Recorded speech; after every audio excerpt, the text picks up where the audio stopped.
Shalom, selamat sore saudara-saudara yang kekasih. Hari ini saya ingin berbicara tentang pura-pura tuli.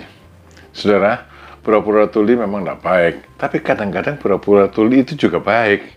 Ya, mari kita belajar kapan kita seharusnya pura-pura tuli. Di dalam 1 Samuel pasal 10 ayat yang ke-27 ditulis begini. Tetapi orang-orang Dursila berkata, masakan orang yang dapat menyelamatkan kita? Mereka menghina dia dan tidak membawa persembahan kepadanya. Tapi ia pura-pura tuli. Ini cerita tentang Raja Saul pada waktu dia baru terpilih menjadi raja. Orang mengelulukan dia sebagai raja, tapi ada sebagian orang oposisi yang tidak menyambut dengan gembira, malah menghina dia, tidak menghormati si raja ini.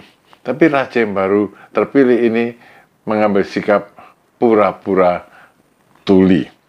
Saudara, bagaimana sikap kita kalau orang meragukan kemampuan kita, menghina kita, menganggap kita tidak kompeten? Bagaimanakah sikap kita?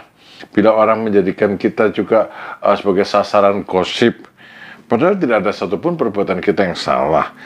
Tidak ada satupun perbuatan kita yang cocok dengan penghinaan itu.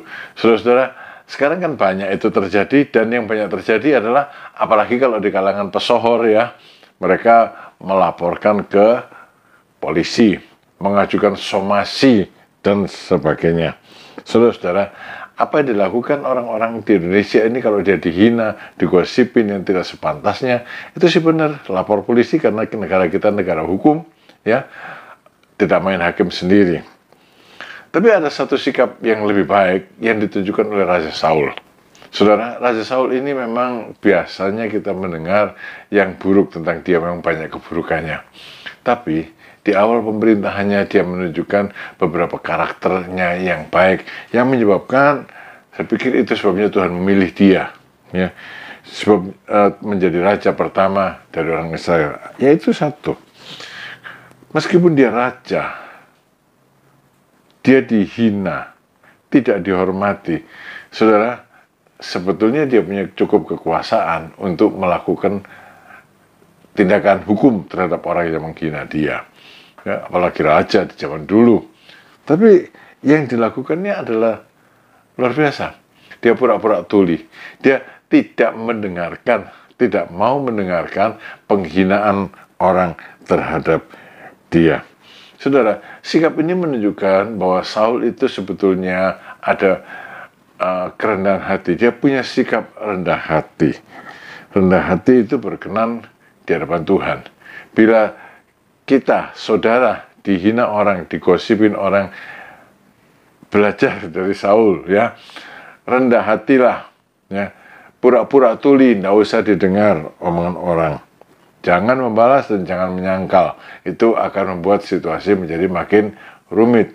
Kalau kita diam, ada Allah yang membela kita. Ya, saatnya akan tiba.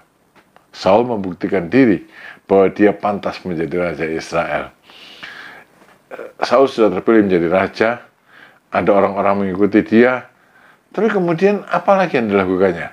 Dia kembali bekerja di ladang ayahnya. Rendah hati, saudara. Dia kembali membacak dengan lembu dan sebagainya, menunggu saat pelantikan, menunggu saat pembuktian. Ya, orang perlu tunggu, sabar, menunggu Tuhan membela. Dan pada waktu itu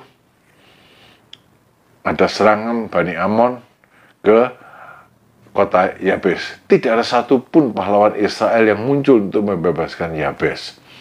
Pada waktu itulah Saul muncul dan dia menghancurkan tentara kerajaan Amon, membebaskan Yabes. Orang-orang kemudian bilang, nah ini memang raja yang benar, raja yang hebat. Lalu bagaimana dengan orang-orang yang menghina dia? Dalam 1 Samuel pasal 11 ayat 12 dan 13 dikatakan, maka berkatalah bangsa itu kepada Samuel, siapakah yang telah berkata, masakan Saul menjadi raja atas kita?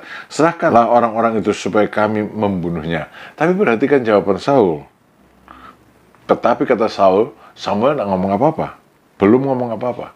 Saul menjawab, pada hari ini seorang pun tidak boleh dibunuh, sebab pada hari ini Tuhan telah mewujudkan keselamatan kepada Israel. Di sini, di puncak ketenarannya pada waktu itu, Saul membuktikan bahwa dirinya adalah pemaaf dan suka mengampuni. Maka, tindakan berikutnya apa? Nabi Samuel benar-benar menyerahkan semua kekuasaan Israel atas Saul.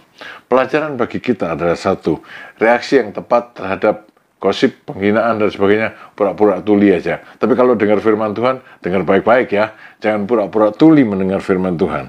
Ya, pura-pura tuli saja lah, tidak usah dengar semua gosip, semua penghinaan. Dan kemudian ampunilah. Jangan membalas. Meskipun saudara punya kesempatan bagus untuk membalas. Pada waktunya, Tuhan pasti meninggikan saudara, meninggikan kita. Dan mulut si penghina, si penggosip akan dibungkam. Dalam Amsal Salomo 18 ayat yang ke-12 dikatakan, tinggi hati mendahului kehancuran, tapi kerendahan hati mendahului kehormatan. Kemudian Amsal 22 ayat yang keempat dikatakan, ganjaran kerendahan hati dan takut akan Tuhan adalah kekayaan, kehormatan, dan kehidupan. Saudara-saudara, mari kita belajar ya untuk ya tadi, rendah hati, omongan-omongan yang tidak perlu, penghinaan, gosip dan sebagainya, jangan didengarlah. Pura-pura tuli, jadilah pemaaf dan pengampun. Tuhan memberkati saudara semuanya. Terima kasih sudah mengikuti acara ini. Amin.